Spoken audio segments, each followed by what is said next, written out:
Hey everyone, it's Justin again.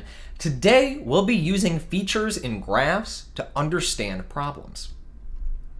Michelle is hiking. I mean, it's great for her, but what does that have to do with us? Oh, okay, it's a word problem. It's a word problem. But where's the rest of the information?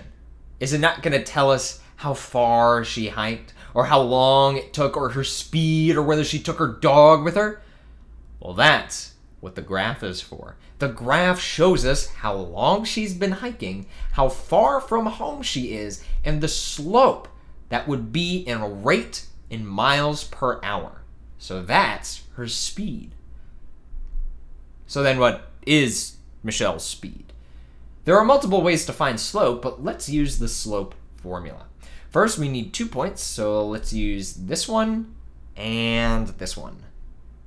The y of the second point is 5 minus the y of the first point, which is 3, over the x of the second point, which is 1, minus the x of the first point, which is 0. We get 2 over 1, so that's 2 miles per hour.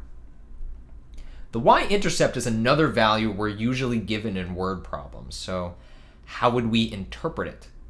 The y-intercept here is 0 hours, 3 miles from home. That means that when Michelle began her hike, she was already 3 miles from her home. So we were able to find out Michelle's starting place and speed just from looking at the graph.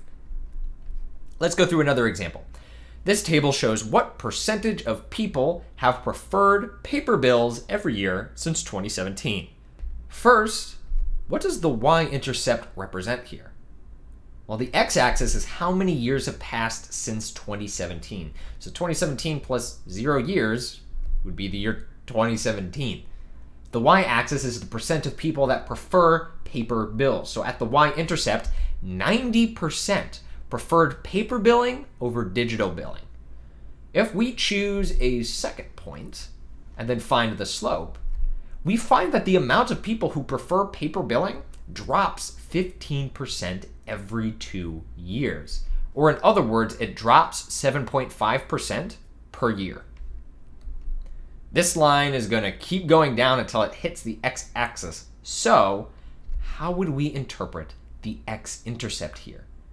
The x-intercept will have an x-coordinate of some number of years since 2017 and a y-coordinate of 0. Or 0% of people preferring paper bills.